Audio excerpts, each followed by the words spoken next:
ഈ പയറ് ഒന്ന് നിങ്ങൾ നോക്കിട്ടാ എങ്ങനെയുണ്ടെന്ന് നോക്ക്. എന്നിട്ട് ഞാൻ പറയാൻ പോകുന്ന കാര്യം എന്താണെന്ന് വെച്ച് കഴിഞ്ഞിട്ടുണ്ടെങ്കിൽ ഞാൻ ഈ പയറിനെ എങ്ങനെയാണ് ഈ നിലയ്ക്ക് തയ്യാറാക്കി എടുത്തിട്ടുള്ളത് എന്നുള്ളതാണ് ഞാൻ ഈ വീഡിയോയിൽ നിങ്ങൾക്ക് പറയണത് കേട്ടോ. അതേമാതിരി തന്നെ നിങ്ങൾ ചെയ്തു കഴിഞ്ഞാൽ നിങ്ങൾക്ക് ഇതേമാതിരി പയറുണ്ടാവും എന്നുള്ളതാണ് എൻ്റെ വിശ്വാസം.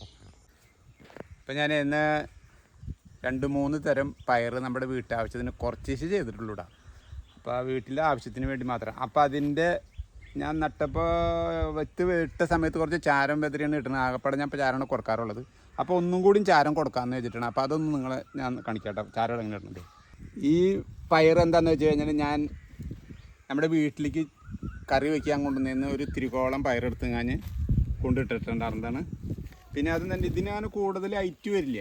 അപ്പോൾ എന്നിരുന്നാലും നമ്മളിങ്ങനെ ഒരു ഇത് കുത്തിങ്ങനെ കൊടുക്കുന്നത് നല്ലതാണ്. മാവിൻ്റെയോ പ്ലാവിൻ്റെ എന്തെങ്കിലും ചില്ലി ഉണ്ടെങ്കിൽ എടുത്ത് കഴിഞ്ഞിട്ട് കുത്തി കൊടുക്കുന്നത് നല്ലതാണ്. അപ്പോൾ ഇവർക്ക് പടരാനായിട്ട് നല്ലതല്ലേ. അതിൻ്റെ പേരിലാണ് ഞാൻ അങ്ങനെ കുത്തി കൊടുത്തിട്ടുള്ളത്. അപ്പോൾ നമ്മുടെ പയർ നോക്കിയാൽ പൂവൊക്കെ ആയി വരുന്നുണ്ട്. ഇനിയിപ്പോൾ ഇതിൻ്റെ വിളവെടുപ്പ് കഴിഞ്ഞിട്ട് വേണം നമുക്കിവിടെ മഞ്ഞൾ നടാനായിട്ട്. അപ്പോൾ കുറച്ച് ചാരം എടുക്കാം. ചാരം ഇടുന്നത് പറഞ്ഞത് ഈ പയറിനല്ല കേട്ടോ, വേറെ പയർ ഞാൻ നട്ടിട്ടുണ്ട് കുറച്ച്, അതിനാണ് ഇടാന്ന് പറഞ്ഞിട്ടുള്ളത്. അപ്പോൾ ഇതിന് ഞാൻ മുന്നേ ചെയ്തിട്ടുള്ളതാണ്. ചാരം ഇട്ടിട്ടാണ് ഇത് വിത്ത് പായിട്ടുള്ളത്. അപ്പോൾ പിന്നെ കുഴപ്പമില്ല. ഞാൻ പയറിന് ഉപയോഗിക്കുന്നത് എന്താണെന്ന് വെച്ചിട്ടുണ്ടെങ്കിൽ നമ്മുടെ പറമ്പിലുണ്ടാവണ കരയിലകൾ അല്ലെങ്കിൽ വാഴച്ചാമ്പല ഈ വക സാധനങ്ങൾ ഇട്ടിങ്ങനെ കത്തിച്ചിട്ട് ആ ചാരം എടുത്തിട്ടാണ് ഞാൻ പയറിന് ഏറ്റവും കൂടുതൽ ഉപയോഗിക്കുന്നത് കേട്ടോ. ഇതാണ് ഈ ചാരമാണ്. അടുപ്പിലെ കത്തിക്കുന്ന ചാരം ഉപയോഗിക്കാനൊരു പുളിപ്പുണ്ടാവും. അപ്പോൾ അത് ഇതാണ് ഞാൻ ഉപയോഗിക്കുന്നത് കേട്ടോ. അതായത് കരിയില കത്തിച്ചിട്ടുള്ള ചാരങ്ങൾ കംപ്ലീറ്റ് ഇതാ. ഈ പയർ വള്ളിപ്പയറാണ്. അപ്പോൾ ഇതിനിപ്പോൾ നമുക്ക് കുറച്ച് ചാരം ഇട്ട് കൊടുക്കാം കേട്ടോ. അപ്പോൾ ഞാൻ ചാരം എടുക്കാൻ പോവാം. അപ്പോൾ ഈ ചാരം കേട്ടോ, കരിയില കത്തിച്ച ചാരാണ്. അപ്പോൾ നമുക്ക് എടുത്തുകൊണ്ട് ഇട്ടിടാം. ഇതേമാതിരി കൂടുതൽ ഇങ്ങനെയുണ്ട്, കുറച്ച് ഇട്ടാൽ മതി. അടുത്ത പുള്ളെടുത്ത ഇതേമാതിരി ഒന്ന് തൂളി കൊടുക്കുക. അപ്പോൾ ആ തൂളി കൊടുക്കുന്ന ടൈമിൽ തന്നെ എന്തെങ്കിലും പുല്ലുകളുണ്ടെന്നുണ്ടെങ്കിൽ നമ്മളത് പറിച്ച് കളയാം കേട്ടോ. കാരണം നമ്മൾ അല്ലെങ്കിൽ ഇടുന്നതിനൊരു ഇത് വരില്ല. ഇതേമാതിരിയൊക്കെ പുല്ലുണ്ടാവും, അതൊക്കെ പറിച്ച് കളഞ്ഞിട്ട് വേണം ചെയ്യാനായിട്ട് കേട്ടോ. കടയമ ടച്ച് ചെയ്തിട്ട് ഇടണ്ട കേട്ടോ. കുറച്ച് ഇതായിട്ട് ഒന്ന് തൂളി കൊടുത്താൽ മതി, അപ്പോൾ ടച്ച് ആവില്ല. ഇതേമാതിരിയാണ് തൂളി കൊടുത്താൽ കഴിഞ്ഞാൽ. പിന്നെ ഈ ചാരാണ് പയറിന് ഏറ്റവും നല്ലത് കേട്ടോ. നല്ലതെന്ന് മറ്റുള്ള വളങ്ങളൊക്കെ ഇടുന്നുണ്ട്, പക്ഷെ ഞാനൊക്കെ ഉപയോഗിക്കുന്നത് ചാരം തന്നെയാണ്.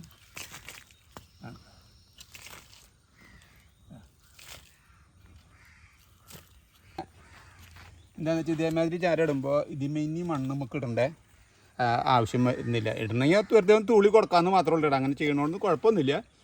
പിന്നെ അതൊക്കെ ഞാൻ ചാരമൊക്കെ രണ്ടാമത് ഇട്ടതിൻ്റെ പേരിൽ ഒന്ന് പെട്ടെന്ന് ഇതാവാൻ വേണ്ടിയിട്ട് ഞാനിപ്പോൾ ഈ ചാരം കൊടുത്തിട്ടുള്ളൂ കേട്ടോ. പിന്നെ ഏറ്റവും വലിയൊരു പ്രശ്നമാണ് നമ്മുടെ കുഞ്ഞിയാൻ്റെ ഒരു ശല്യം വരുന്നത് കേട്ടോ. പൂവിടുന്ന സമയത്ത് അത് കൂടുതലും വരിക.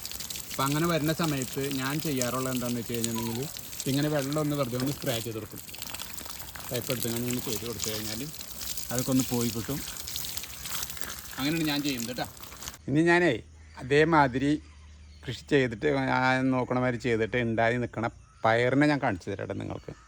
ഇതേ ഈ പയർ നിങ്ങളൊന്ന് നോക്കി വേണ്ട, ഒന്നുമില്ല, സംഭവം ചെറിയ ഒരു കടകളേ ഉള്ളൂ.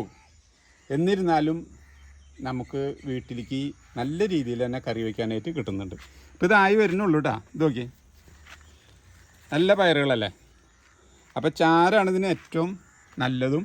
പിന്നെ എന്താണെന്ന് വെച്ച് കഴിഞ്ഞിട്ടുണ്ടെങ്കിൽ നമുക്ക് ഈ പൂക്കൾ വരുന്ന സമയത്ത് വേണമെന്നുണ്ടെങ്കിൽ നമ്മുടെ ആ കുനിയാൻ വരാതിരിക്കാൻ വേണ്ടിയിട്ടേ കുറച്ച് മഞ്ഞപ്പൊടിയും ചാരം എടുത്തും കഴിഞ്ഞിട്ട് ഒന്ന് നന്നായിട്ടൊന്ന് മിക്സ് ചെയ്തതിന് ശേഷം നമുക്ക് ഇട്ട് കൊടുത്തു കഴിഞ്ഞാൽ ഇലയുടെ കൂമ്പുമ്പോൾ തൊട്ട് ഇട്ടോ കടയുമ്പോഴും ഇട്ടോ കുഴപ്പമൊന്നും വരില്ല. അപ്പോൾ എന്താണെന്ന് വെച്ച് കഴിഞ്ഞാൽ വേണ്ട കുനിയാന്മാർ വരണേണ്ട. അപ്പോൾ അതൊക്കെ കണ്ട് പോയി കിട്ടും നമുക്ക്. അപ്പോൾ നല്ല രീതിയിൽ തന്നെ ഇതേമാതിരി പയറുണ്ടാവും. ഇതിപ്പോൾ ഞാൻ ചെയ്തിട്ടുള്ളത് എന്താണെന്ന് വെച്ച് കഴിഞ്ഞിട്ടുണ്ടെങ്കിൽ വേണ്ട, അതിപ്പോൾ സ്ഥിരമായിട്ട് ചെയ്യാൻ വേണ്ടിയിട്ട് ചെയ്തിട്ടുള്ളതാണ്. അപ്പോൾ ഇത് പയർ കഴിഞ്ഞ് നമുക്ക് വേറെ എന്തെങ്കിലും പടർത്താലോ. ഇതേമാതിരി 2 തൂണ് കൊടുത്തും കഴിഞ്ഞ് ഇതേമാതിരി ഒരു പട്ടിയ കഷ്ണങ്ങളൊക്കെ വെച്ച് കൊടുത്തതൊക്കെ എൻ്റെ മത്തങ്ങര പന്തലുകളാണ്. അപ്പോൾ ഞാൻ ഞങ്ങൾ നിർത്തിയതിൻ്റെ പേരിൽ ഇതേമാതിരിയൊക്കെ ചെറിയ ഇത് പീസ് കിട്ടുമ്പോൾ നമുക്ക് ലോഡ് ചെയ്തും കാഞ്ഞ് നിർത്തിയും കാഞ്ഞ് ചെയ്യാൻ പറ്റും. അപ്പോൾ നമ്മുടെ പയറുകൾ കണ്ട നല്ലതല്ലേ, നമുക്ക് വീട്ടിലൊക്കെ ഇങ്ങനെ ഉണ്ടാക്കാമെന്ന് പറഞ്ഞു കഴിഞ്ഞിട്ടുണ്ടെങ്കിൽ നല്ല സന്തോഷം വരുന്ന കാര്യങ്ങളല്ലേ. പിന്നെ എന്താ വെച്ചാൽ ഇവിടെ ഈ ഇതിട്ട് കൊടുത്തപ്പോൾ എന്താണെന്ന് വെച്ചിട്ടുണ്ടെങ്കിൽ നമ്മുടെ ഒരു നായക്കുട്ടിൻ്റെ അതിന് ചോറൊക്കെ ഇവിടെ നമ്മൾ വെച്ച് കൊടുക്കുമ്പോൾ കാക്കകൾക്കും കൂടി ആ ഒരു ബാലൻസ് ഉള്ളത് അവരാ വന്ന് കഴിക്കാം. പിന്നെ അവർ വന്ന് കഴിച്ചിട്ട് ഇവിടെ ഇരിക്കാനായിട്ട് അവർക്ക് നല്ല സൗകര്യമാണ്. അപ്പോൾ ഇവിടെ വന്ന് ഇരിക്കുമ്പോൾ എന്ന് വെച്ചാൽ അതുകൊണ്ട് നമുക്ക് ചെറിയ ഒരു ഇതൊക്കെ നട ഇതേമാതിരത്തെ പയറുകളൊക്കെ കണ്ട അവർ അറിഞ്ഞുകൊണ്ടല്ല അവരുടെ കാലിൻ്റെ ഇത് കൊണ്ടിട്ട് എങ്ങനെ പൊട്ടിയൊക്കെ വീഴുന്നുണ്ട്. എന്നാലും കുഴപ്പമില്ല, നമുക്ക് നല്ല രീതിയിൽ തന്നെ കിട്ടും. അപ്പോൾ ഒരാൾക്ക് കൊടുത്താലാണ് നമുക്ക് ഒന്നും കൂടി കൂടുതൽ സാധനങ്ങൾ ഉണ്ടാവുള്ളൂ. അതേ പേരുണ്ട് കേട്ടോ. അപ്പോൾ ഈ പയറുമ്മ തന്നെ നമുക്ക് നോക്കിക്കഴിഞ്ഞാൽ അറിയാൻ പറ്റും. ഇത് ഡയറക്റ്റ് നല്ല വയലറ്റ് കളറാണ്. അത് നോക്കിയൊരു ഈ കളറായിട്ട് വന്നിട്ടുണ്ട് കണ്ട ഇതിൻ്റെ കളറുകൾ തന്നെ മാറ്റണം രണ്ടും. പിന്നെ പയറ് നമ്മൾ നടാൻ ഉദ്ദേശിക്കുന്ന സ്ഥലത്ത് നമ്മൾ എപ്പോഴും പറയാറുള്ള പോലെ തന്നെ നല്ല മണ്ണുകളൊക്കെ ഉണ്ടായിട്ട് ചെയ്യുന്നതാണ് നല്ലത്. അപ്പോൾ ഞാനിവിടെ ഇപ്പോൾ എന്താണെന്ന് വെച്ചിട്ടുണ്ടെങ്കിൽ ഒരു 5-6 നട്ട് നോക്കിയാണ് കടകൾ എങ്ങനെ വരും പടർത്തി കഴിഞ്ഞാൽ അങ്ങനെ നല്ല രീതിയിൽ തന്നെ കിട്ടും എന്നുള്ള പ്രതീക്ഷയോട് കൂടി ഞാൻ ചെയ്ത്. കാരണം വാഴകളും എൻ്റെ ചെടികളൊക്കെ ഇവിടെ നിൽക്കുന്നുണ്ട്.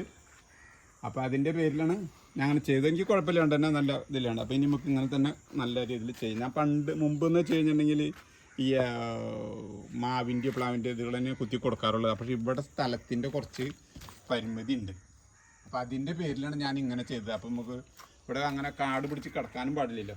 ഓക്കെ, ആയിട്ടുള്ള പയറെന്തായാലും പൊട്ടിച്ചെടുക്കാം. കാരണം എന്താണെന്ന് വെച്ച് കഴിഞ്ഞാൽ തത്തകൾ വന്ന് കാഞ്ഞിട്ട് പൊട്ടിച്ച് തിന്നേണ്ടതാണ്ട. ഇതിൻ്റെ പകുതി ഇത് ഇപ്പോൾ പോയി, ഒരു 5-6 അപ്പോൾ പോയി. അപ്പോൾ നമ്മൾ ഉള്ളത് പൊട്ടിച്ചെടുക്കാം. പിന്നെ വലുതായതിനു ശേഷം പിന്നെ മൂത്തതിന് ശേഷം പിന്നെ ഉള്ളത് പൊട്ടിക്കാട്ടോ.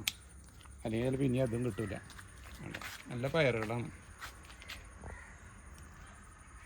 ഇവിടെ കിടക്കുന്നുണ്ട്, അവിടെ കിടക്കുന്നുണ്ട്. പക്ഷെ തിന്നിട്ടില്ല, പൊട്ടിച്ചിടണതേ ഉള്ളൂ. അപ്പോൾ എന്താണെന്നറിയില്ല. അപ്പോൾ ഇത് നിർത്തിയാൽ ശരിയാവില്ല. അപ്പോൾ മൂത്തത് പൊട്ടിച്ചെടുക്കാം. ഇത് വലിയ മൂപ്പായിട്ടില്ല. പിന്നെ 5-6 കടയുള്ളെങ്കിൽ ഇത് 5-10 പയറുണ്ടെന്നുണ്ടെങ്കിൽ നമുക്കൊരു കറി വയ്ക്കാൻ പറ്റുമേ. ഇത്രയും പയർ നമ്മൾ പൊട്ടിച്ചെടുത്തുണ്ട് കേട്ടോ. ഇത്ര ഉള്ളത് മൂത്ത്. പിന്നെ വേറെ നിൽക്കുന്നില്ല, അത് മൂത്തായിട്ടില്ല. അപ്പോൾ അത് ഇത് പൊട്ടിച്ച് വെച്ച് കഴിഞ്ഞാൽ 2 ദിവസം കഴിഞ്ഞാൽ അതും കൂടി മൂക്കും. അപ്പോൾ അതും കൂടി പൊട്ടിച്ച് കഴിഞ്ഞാൽ പൊട്ടിച്ചതിന് ശേഷം കറിക്കുള്ളത് നന്നായിട്ട് ഉണ്ടാവും കേട്ടോ. നല്ല പയറുകളാണ് കേട്ടോ. എനിക്ക് പറയാനുള്ളത് എന്താണെന്ന് വെച്ച് കഴിഞ്ഞാൽ നമ്മുടെ വീട്ടിൽ ഇപ്പോൾ ചെയ്യാൻ പറ്റുന്ന വെറുതെയൊക്കെ ഇരിക്കുമ്പോൾ നമുക്കൊന്ന് 2 പയർ കുത്തി കഴിഞ്ഞിട്ടുണ്ടെങ്കിൽ നമുക്ക് നല്ല രീതിയിൽ തന്നെ ഉണ്ടാക്കാൻ പറ്റുന്ന ഒരു കൃഷിയാണ് പയർ കൃഷി. അതിന് വലിയ കേടുപാടുകളൊന്നും വരുമൊന്നുമില്ല. ഈ കുനിയാൻ്റെ ഒരു ഇത് മാത്രമേ വരുള്ളൂ. അങ്ങനെ വരുന്നുണ്ടെങ്കിൽ തന്നെ ഞാൻ ഈ പറഞ്ഞ മാതിരി മഞ്ഞപ്പൊടിയും കുറച്ച് ചാരം എടുത്തും കാഞ്ഞ് കടയിലും ഒന്ന് തൂളി കൊടുത്തു കഴിഞ്ഞാൽ അതൊക്കെ പോയി കിട്ടുന്നതാണ്. അപ്പോൾ നിങ്ങൾ ഇതേമാതിരി ഒന്ന് ട്രൈ ചെയ്ത് നോക്കുക നിങ്ങൾക്ക്. എന്നിട്ട് എങ്ങനെയാണെന്ന് നോക്കുക. താല്പര്യമുള്ളവരൊക്കെ ചെയ്യുക.